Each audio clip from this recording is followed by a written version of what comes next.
সাঈদ ইবনে আমির আল জুমাহি রাদিয়াল্লাহু তাআলা আনহু খলিফাতুল মুসলিমিন আবু বকর রাদিয়াল্লাহু তাআলা আনহুর জামানায় তিনি বিভিন্ন সেনাবাহিনীর বিভিন্ন সেনা প্রধানের দায়িত্ব বিভিন্ন জায়গায় তিনি যুদ্ধ করেছেন। উমরে ফারুক রাদিয়াল্লাহু তাআলা আনহুর যুগে উমরে ফারুক রাদিয়াল্লাহু তাআলা আনহু যেদিন তিনি খেলাফত পেয়েছিলেন, পরের জুমা প্রথম জুমায় তিনি যখন দাঁড়িয়ে ভাষণ দিচ্ছেন, সাঈদ ইবনে আমির আল জুমাহি মুসল্লিদের মধ্যে দাঁড়িয়ে তিনি ওমর রাদিয়াল্লাহু তাআলা আনহুকে বলছেন, হে খলিফাতুল মুসলিমিন ওমর, আমরা আপনার কথা ততক্ষণ শুনব, আপনাকে আমরা ততক্ষণ মানব, খেলাফতের দায়িত্বে আপনি ততক্ষণ থাকতে পারবেন যতক্ষণ আপনি আল্লাহ আল্লাহ রসুলের কথা বলবেন, কোরআন হাদিস অনুপাতে কথা বলবেন, যতদিন পর্যন্ত নবী করিম সাল্লাল্লাহু আলাইহি ওয়াসাল্লাম যেভাবে রাষ্ট্র পরিচালনা করেছেন, ইসলামের প্রথম খলিফা আবু বকর রাদিয়াল্লাহু তাআলা আনহু যেভাবে রাষ্ট্র পরিচালনা করেছেন, আপনিও যদি সেভাবে করেন তাহলে আমরা আপনার আনুগত্য করব, আর যদি আপনি এর ব্যতিক্রম করেন তাহলে আমরা আপনার বিদ্রোহ ঘোষণা করব। উমরে ফারুক রাদিয়াল্লাহু তাআলা আনহু কথা শুনে রেখে যান নাই, খেপে যান নাই, আল্লাহর কাছে শুকরিয়া আদায় করে বলছেন, আলহামদুলিল্লাহ, আল্লাহ তোমার দরবারে লাখো কোটি শুকরিয়া যে আমার জনগণের মধ্যে এমন জনগণ আছে যে জনগণ তার সরকার প্রধানের, যে জনগণ তার খলিফার ভুল ধরতে পারে। বলেন সুবহানাল্লাহ। দুইজনের মধ্যে কোনো সমস্যা নেই, জনগণের মধ্যে তাকওয়া ছিল, আবার খলিফার হৃদয়ের ভিতরে তাকওয়া ছিল, এই জন্য কোনো গন্ডগোল হয় নাই। কিন্তু বর্তমান যদি হইতো তাহলে ওই খলিফা অথবা ওই শাসক ওই ব্যক্তিকে এমনভাবে গুম করত, এর 14 গোষ্ঠী কোনোদিন তাকে খুঁজে পাইতো না। কথা কোন ঠিক না বেঠি? কিন্তু উমরে ফারুক রাদিয়াল্লাহু তাআলা আনহু একজন মুত্তাকি ছিলেন। আমির আল জুমাহি রাদিয়াল্লাহু তাআলা আনহু তিনি একজন মুত্তাকি ছিলেন। সাঈদ ইবনে আমির রাদিয়াল্লাহু তাআলা আনহুকে উমরে ফারুক রাদিয়াল্লাহু তাআলা আনহু একদিন ডাকলেন, ডেকে কাছে বসালেন আর বললেন, সাঈদ, আমি তোমার কাছে একটু সাহায্য চাই। যে গুরু দায়িত্ব আমার উপর তোমরা দিয়েছো, এই দায়িত্ব তো আমি একা পালন করতে পারবো না, তোমরা আমাকে সহযোগিতা করতে হবে।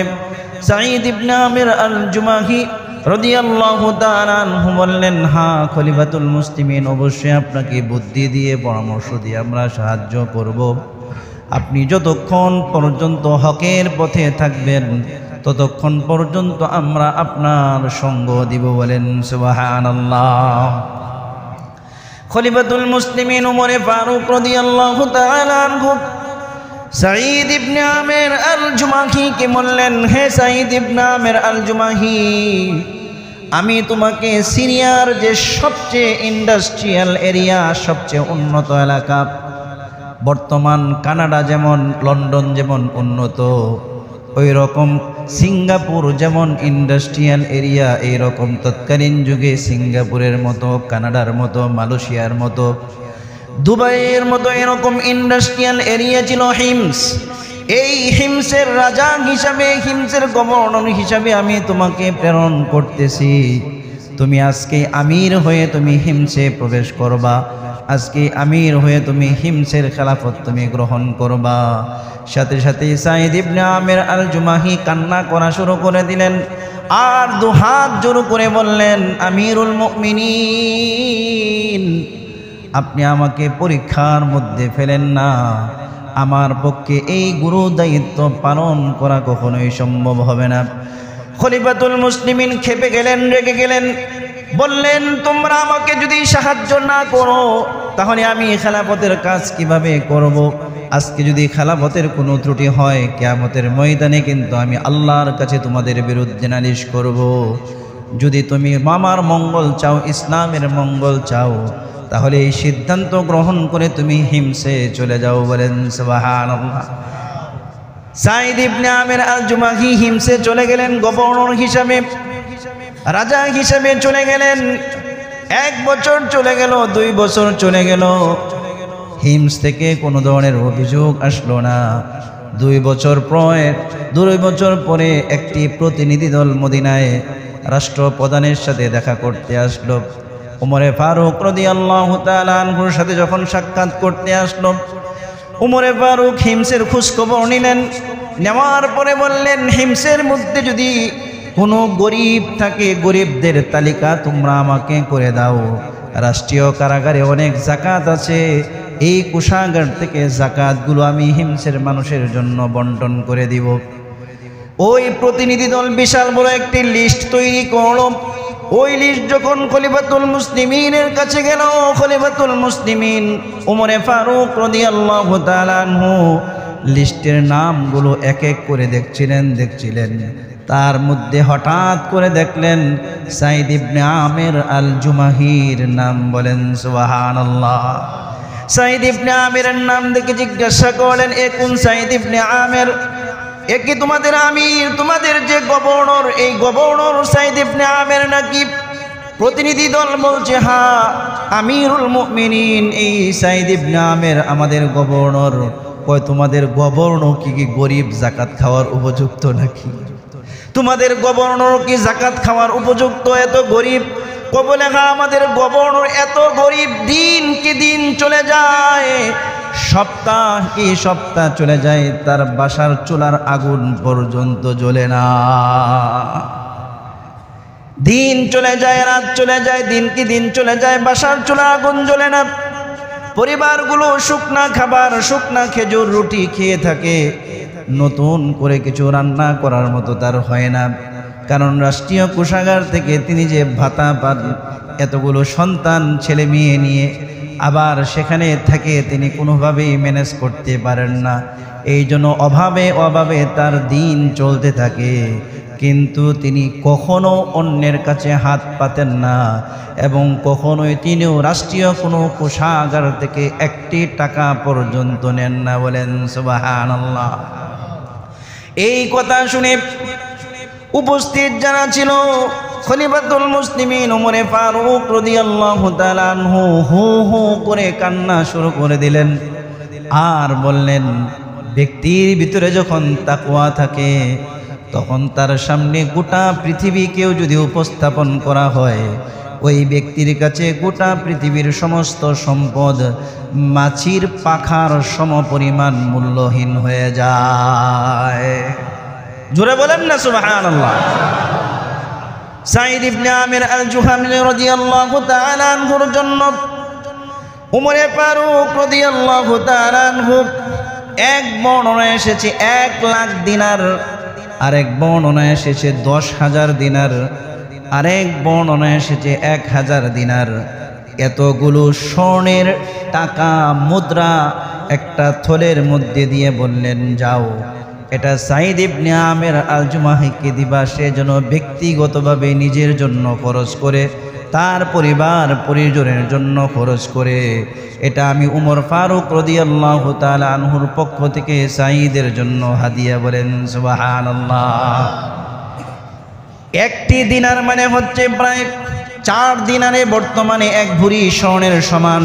যদি 1,000 দিনার হয় তাহলেও তো বর্তমানে প্রায় 250 ভরি স্বর্ণ, যেটা বর্তমানে প্রায় 3 থেকে 3.5 কোটি 4 কোটি টাকার মতো। কথা কোন ঠিক না বেঠিক? এতগুলো টাকার থলে নিয়ে যখন সাঈদ ইবনে আমিরের কাছে প্রতিনিধি দল আসলো, সাঈদ ইবনে আমিরকে দিল, আমিরুল মুমিনিন আপনাকে হাদিয়া দিয়েছেন। সাথে সাথে তিনি যখন থলের মুখ খুললেন, খোলার সাথে সাথে জুড়ে জুড়ে পড়তে লাগলেন, ইন্না লিল্লাহি ওয়া ইন্না ইলাইহি রাজিউন। ইন্না লিল্লাহ পড়তে লাগলেন। বিবি ঘর থেকে চিৎকার মেরে বলছে, ও প্রাণের স্বামী, খলিফাতুল মুসলিমিন মারা গেছে নাকি? কয় না, খলিফাতুল মুসলিমিন মারা যায় নাই, এর চেয়ে বড় বিপদ। কয় কোনো মুসলিম বাহিনী কোথাও কি পরাজয় বরণ করেছে নাকি? কয় না, তার চেয়ে বড় বিপদ। কয় এর চেয়ে বড় বিপদটা কি? কয় এর চেয়ে বড় বিপদ হচ্ছে দুনিয়া আমার ঘরে ঢুকে গেছে। আল্লাহ পাক কেমন জানি আমার আমলের বিনিময়ে দুনিয়াতেই মনে হয় আমাকে দিয়ে দিতে চাচ্ছেন। বলেন জোরে বলেন না সুবহানাল্লাহ। সাইদ ইবনে আমির আল জুমাইর স্ত্রী বলছে, দেখি কি দিয়েছে। 1000 দিনার। পরিবার চলতে পারে না, খাইতে পারে না। বিবি বলছে, মাশাআল্লাহ, খুব সুন্দর হয়েছে। ছেলেগুলোর জন্য, মেয়েগুলোর জন্য পোশাক কেনা যাবে, ভালো কয়েকদিন খাবার খাওয়া যাবে, একটা চাকর বাকর রেখে আমাদের কাজের জন্য একটু আসান হবে। খলিফাতুল মুসলিমিন উমর ফারুক রাদিয়াল্লাহু তাআলা আনহুর এই হাদিয়া পেয়ে বিবি খুশি হয়েছে। কিন্তু সাইদ ইবনে আমির বলছে, ও আমার প্রাণের বিবি, আমরা দিনকে দিন তো এইভাবেই চলে যাচ্ছে, আমাদের তো কোনো সমস্যা নাই, বাসায় কাজের লোক নাই, নিজেরাই কাজ করি, যা কিছু করছি খেয়ে না খেয়ে চলছি, আমাদের তো কোনো সমস্যা নাই, সব কিছুই তো আমরা মানিয়ে নিতে পারছি, কোনো সমস্যা হচ্ছে না। বরঞ্চ চলো আমরা এর চেয়ে আরেকটা ভালো বিজনেস, ভালো ব্যবসা করি। বলেন সুবহানাল্লাহ। বিবি বলে অবশ্যই করেন ব্যবসা। কয় কি ব্যবসা? কয় পুরা টাকাটা আমরা আল্লাহকে কর্জে হাসানা দিয়ে দেই, আল্লাহর রাস্তায় দান করে দেই। ও বিবি বলল, অবশ্যই অবশ্যই আপনি দিয়ে দেন, দুনিয়ার দরকার নাই, আখিরাতেই আমাদের সব কিছু দরকার। বিবির কথা অনুপাতে সাইদ ইবনে আমির আল জুমাহি এই 1000 দিনার অনেকগুলো ভাগ ভাগ করে বিভিন্ন এতিম গরিব মিসকিনদের বাসায় পাঠিয়ে দিয়েছে। জোরে বলেন না সুবহানাল্লাহ।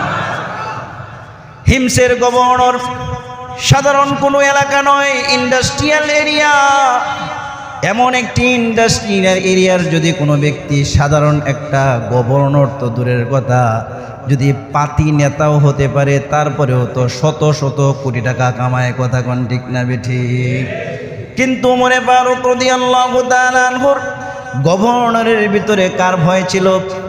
আল্লাহর ভয় ছিল, তাকওয়া ছিল। হিমসের গভর্নরের এই সমস্ত কার্যকলাপ উমর ফারুক রাদিয়াল্লাহু তাআলা আনহু মনে মনে ভাবলেন, 2 বছর 3 বছর হয়ে যাচ্ছে, হিমসের কি খবর? হিমসের জাকাত পর্যন্ত রাষ্ট্রীয় কোষাগারে আসতেছে না, কেন একটু দেখে আসি। সফরে বের হইলেন, গেলেন হিমসের মধ্যে।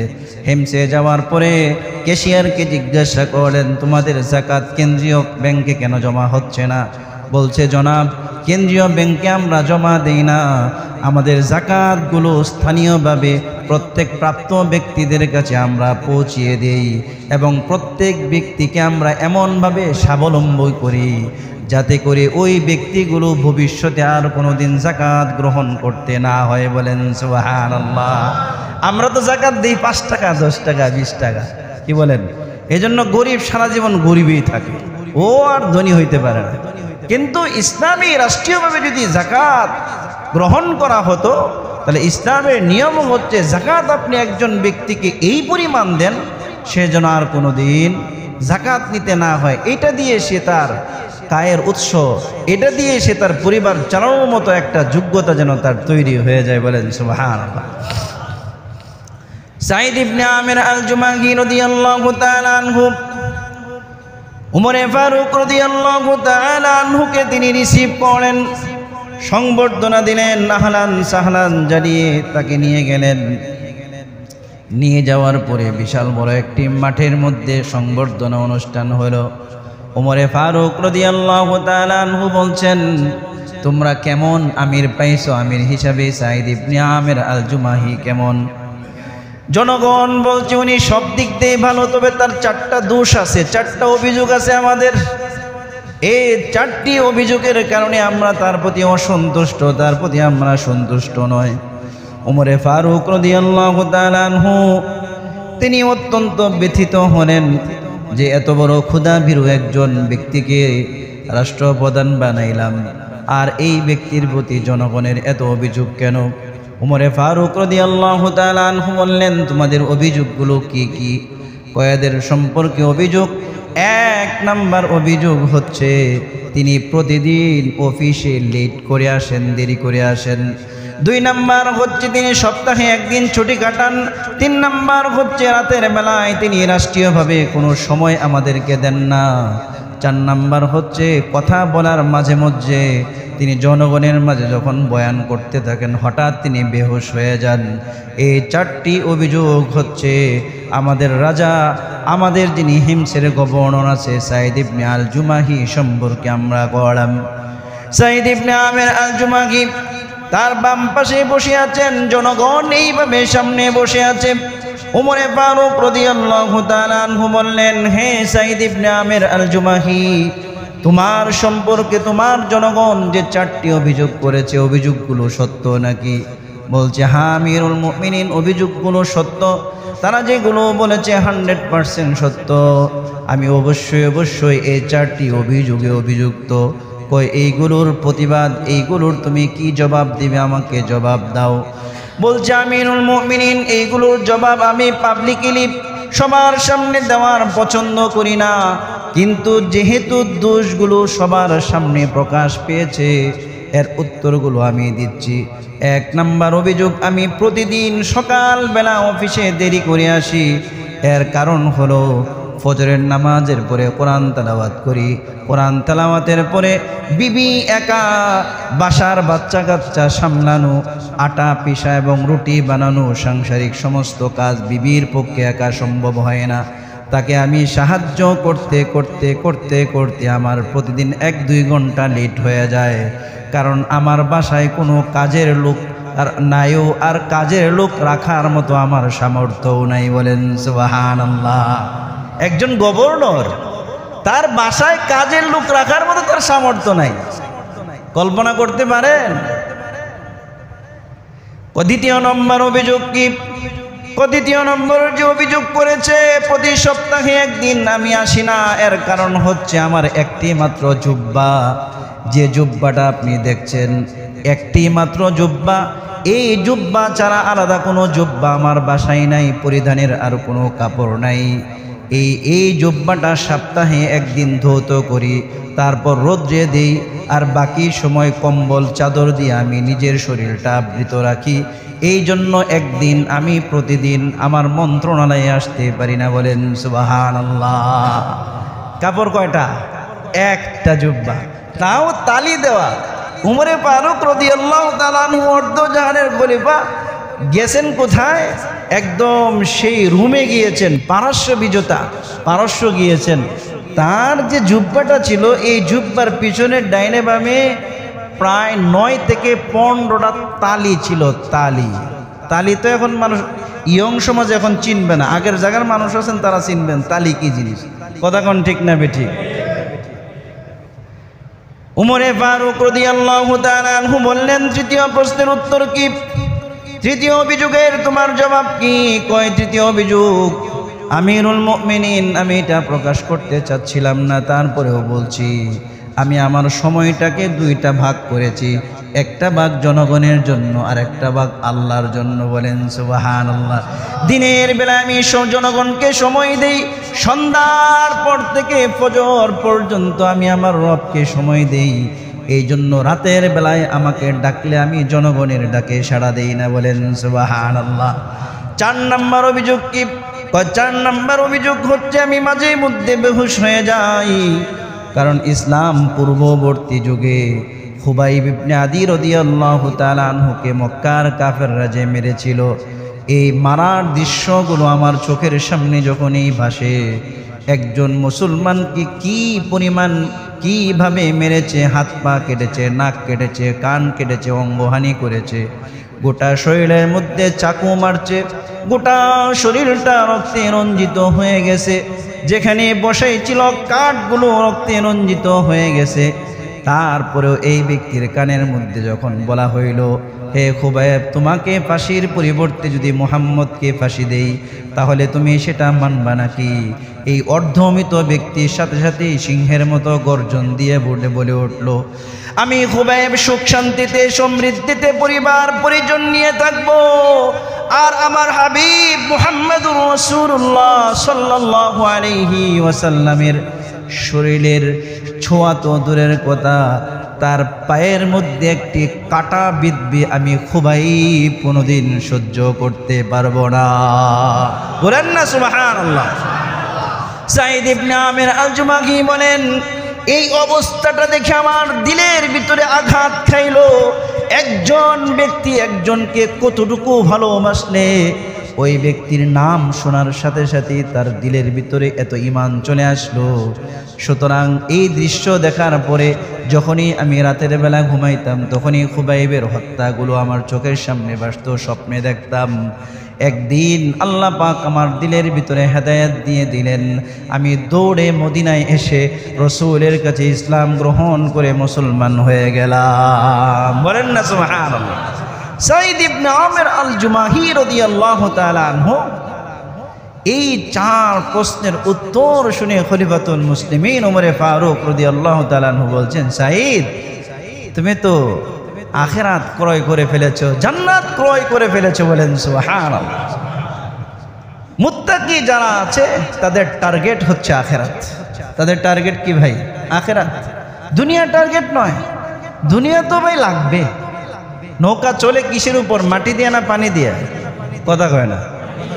পানির যত গভীরতা হয় নৌকা যত ভারী হোক সেটা তত বেশি চলতে পারে। কথা কোন ঠিক না বেটে? পানি হচ্ছে এটা দুনিয়া, নৌকা হচ্ছে আমি, নৌকা হচ্ছে আপনি, নৌকা হচ্ছে মানুষ। দেখবেন নৌকার ভিতরে যখন পানি ঢোকে মাঝি কিন্তু পানি ফালায় দেয়। কথা কন না? কারণ কি? নৌকার ভিতরে পানি ঢুকলে এই নৌকার জন্য পানিটা বিপজ্জনক। কথা কন না?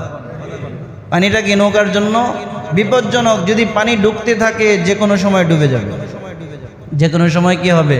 ডুবে যাবে। এই জন্য মাঝি পানি ফেলে দেয়। দুনিয়া আমাদের উপর দিয়ে, দুনিয়ার উপর দিয়ে আমাদেরকে চলতে হবে, কিন্তু দুনিয়া আমাদের ভিতরে ঢুকবে না। অর্থাৎ দুনিয়ার লোভ ঢুকবে না, যে লোভের কারণে হালাল হারাম একসাথে খায়। হারাম নয়, হালালভাবে আপনি কাজ করেন। হালাল রিজিক অন্বেষণ করা, হালাল রিজিক কামানো, এইটা ফরজ। নামাজের পরে আরেকটি ফরজ, অনেক বড় সওয়াবের কাজ। বলেন সুবহানাল্লাহ।